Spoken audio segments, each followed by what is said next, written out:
નમસ્કાર. ભારતના વડાપ્રધાન ગુજરાતમાં આવે તો રાતોરાત રોડ બની જાય, રાતોરાત બધું જ વ્યવસ્થા થઈ જાય. ખૂબ સારી વાત છે. પ્રધાનમંત્રી આવતા હોય તો વ્યવસ્થા થવી જ જોઈએ, એની સામે ના નથી. પરંતુ જે શિક્ષણ છે એ શિક્ષણમાં આટલી બધી જે બેદરકારી રાખવામાં આવી રહી છે સરકાર તરફથી, એનો હું આપને એક નમૂનો બતાવું છું. દર વર્ષે જે વેકેશન ખુલે પછી જે વર્ગો ચાલુ થાય તેના સરકારી પાઠ્યપુસ્તકો છે એ એપ્રિલ મહિનામાં જ આવી જતા હોય છે. પરંતુ આજે એપ્રિલ પૂરો થઈ ગયો અને મે મહિનો હવે પૂરો થવાની તૈયારીમાં છે, પરંતુ હજી સુધી પ્રાથમિક શાળાના એક પણ સરકારી પાઠ્યપુસ્તકો આખા ગુજરાતમાં સપ્લાય થયા જ નથી. અમે આ બાબતે ઇન્ક્વાયરી કરી તો જે વિક્રેતાઓ છે, બુક સ્ટોરવાળા એમ કહે છે કે હજી સુધી અમે તો ઘણી બધી ઇન્ક્વાયરી કરી, પરંતુ અમને પણ આ બાબતે કોઈ ખબર નથી.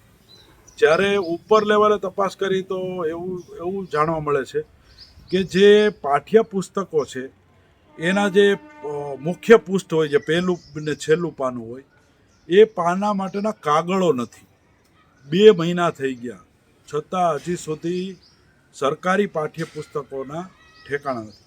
બીજું એક એ પણ કારણ દેખાય છે કે જે ખાનગી પ્રકાશનના પુસ્તકોનો જે વ્યાપ વધી ગયો છે, એક મોટો વેપાર થઈ રહ્યો છે, એક મોટું ષડયંત્ર જે શિક્ષણ જગતની અંદર આવી ગયું છે. ક્યાંક ને ક્યાંક એને પ્રમોટ કરવા માટે પણ આ સરકારી પાઠ્યપુસ્તકો આવ્યા ન હોય એવું પણ બની શકે છે. એટલે અમે બુક સ્ટોરવાળા અને વાલીઓની ને બીજા ઘણા લોકોની મુલાકાતો લીધી. એ શું કહે છે આપણે જોઈએ. હું સુપર બુક સ્ટોરનો માલિક જુનાગઢ ખાતે સ્ટેશનરીની દુકાન ધરાવું છું. વર્ષોથી અમે બુક સેલર્સ એસોસિએશનમાં પણ સેવા બજાવેલી છે. હાલ નવી ટીમ કામ કરી રહી છે, પણ થોડી ગતિશીલ સરકારમાં ઇસ્યુઓ થતા હોય, વહીવટી મુશ્કેલીઓ થતી હોય, અમે બી સમજી શકીએ છીએ. પણ આ વર્ષે પાઠ્યપુસ્તકની ઘણી બધી અછત છે, ઉપરાંત પાઠ્યપુસ્તક મળેલા નથી. આ વિશે થોડી તમારી સાથે વાત કરવાની રહે છે. જનરલી મેની શરૂઆતથી પુસ્તકો આવી જતા હોય છે, પણ અમારા જુનાગઢમાં 2 ડિસ્ટ્રીબ્યુટર છે. બંને ડિસ્ટ્રીબ્યુટર પાસે બી આ બાબતનું કોઈ ઠોસ જે કહી શકાય, નક્કર કહી શકાય એવું કોઈ નોલેજ નથી, કે ઉપરથી પણ અમને કંઈ આઈડિયા આવતો નથી કે ક્યારે શરૂ થશે, કઈ રીતે થશે. એટલે થોડી વાલીઓમાં પણ ચિંતા છે, અમને પણ ચિંતા છે, કેમ કે નવું સત્ર શરૂ થવામાં બહુ થોડા દિવસો બાકી રહ્યા છીએ અને પાઠ્યપુસ્તક મંડળ તરફથી કોઈ પ્રથમ રાઉન્ડની શરૂઆત પણ થઈ નથી. તો અમારી એક થોડી ખાસ સરકાર સાહેબને વિનંતી છે કે આ ક્યારે શરૂ થઈ શકે, કઈ ક્વોન્ટિટીમાં માલ મળશે, એની કંઈક ખુલાસો કરે તો વાલી અને સમગ્ર ગુજરાતના પ્રજાને જાણ થાય. ખાસ કરીને બીજી એક ફરિયાદ એ હોય છે કે પુસ્તકો ડેમેજ બી ઘણા નીકળતા હોય છે અને અમુક વિષયોમાં શોર્ટેજ માલ આવતો હોય છે, એટલે પર્સન્ટેજ વાઇઝ હોય ત્યારે અમે આખો સેટ વિદ્યાર્થીઓને આપી શકતા નથી. તો આ વિષય પણ કંઈક સરકાર વિચારે કે પૂરતી સંખ્યામાં પૂરતા પુસ્તકો બધાને મળી રહે. આભાર. સોહેલ સિદ્દીકી, જુનાગઢ. હાલ જ્યારે કે શૈક્ષણિક વર્ષ 2025-26 શરૂ થવાની લગભગ તૈયારીઓ છે. 4-5 દિવસ પહેલી તારીખ પછી લગભગ આ શૈક્ષણિક વર્ષ દરેક શાળાઓમાં શરૂ થઈ જશે. ત્યારે મહત્ત્વની બાબત એ છે કે જે રાજ્ય પાઠ્યપુસ્તક મંડળ દ્વારા જે પાઠ્યપુસ્તકો આપવામાં આવે છે, જે પાઠ્યપુસ્તકો જૂનાગઢના એક બજારની અંદર એક પુસ્તક પણ હાલ આવેલ નથી. સામાન્ય રીતે એપ્રિલ મહિનાની અંદર આ પાઠ્યપુસ્તકો આવી જતા હોય છે. ત્યારે આજે મે મહિનાની એન્ડ આવી ગયું છે, છતાં પણ જે જૂનાગઢના પાઠ્યપુસ્તકના વેપારીઓ પાસે પાઠ્યપુસ્તકો જે રાજ્ય સરકાર દ્વારા આપવામાં આવે છે, કે જેને પૂરા પાડવામાં આવે છે, તે હાલ ઉપલબ્ધિ નથી. ત્યારે બીજી મહત્ત્વની બાબત એ છે કે જે ખાનગી પ્રકાશનો છે, ખાસ કરીને નવનીત છે, ગાલા છે, તેની જે ઇતર પુસ્તકો છે કે જેનું કોઈ મહત્ત્વ આટલું બધું છે જ નહીં, નહિવત જ છે મહત્ત્વ, તો એ ખાનગી પ્રકાશનોના પુસ્તકો બજારની અંદર ઢગલાબંધ જોવા મળે છે ને સરકારના પુસ્તકો જોવા મળતા નથી. જો કે બેસ્ટ છે એ સરકારી પુસ્તકો કે પાઠ્યપુસ્તકો જ છે. તો ત્યારે આ સરકારશ્રી જ્યારે ડબલ એન્જિન સરકારની વાત કરવામાં આવે છે, તો આ અંગે આપણે સૌ સમજી શકીએ છીએ કે જે અભ્યાસ માટે કેટલા આપણે જાગૃત છીએ. ખેલો ઇન્ડિયા ને જીતશે ઇન્ડિયા, જીતશે ગુજરાત ને રમશે ગુજરાત ને પછી ત્યારે એ બધી વાત તો બધી ગૌણ છે કે વધારાની વસ્તુ છે. જ્યારે ભણશે ગુજરાત તો આગળ આવશે ગુજરાત.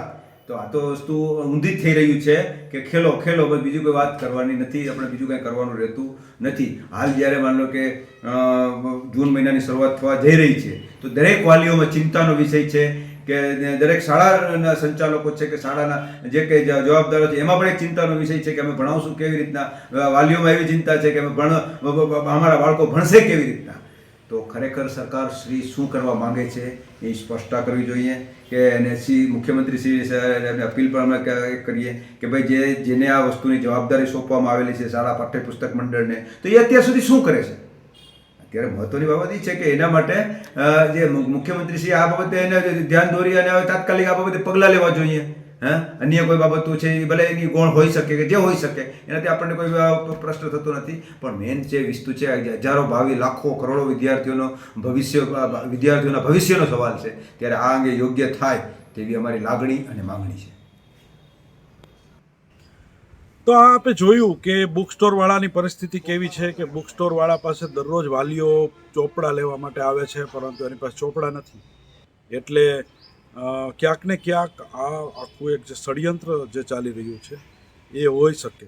કેમ કે ગરીબ લોકો પાસે જે નાણાંની જે ખૂબ જ અછત હોય છે અને એના કારણે એ ગરીબ બાળકો જ્યારે પુસ્તકો લેવા જાય ત્યારે એને સરકારી પાઠ્યપુસ્તકો ન મળે અને એમને ફરજિયાત જે છે એ ખાનગી પ્રકાશનોના પુસ્તકો લેવા પડે.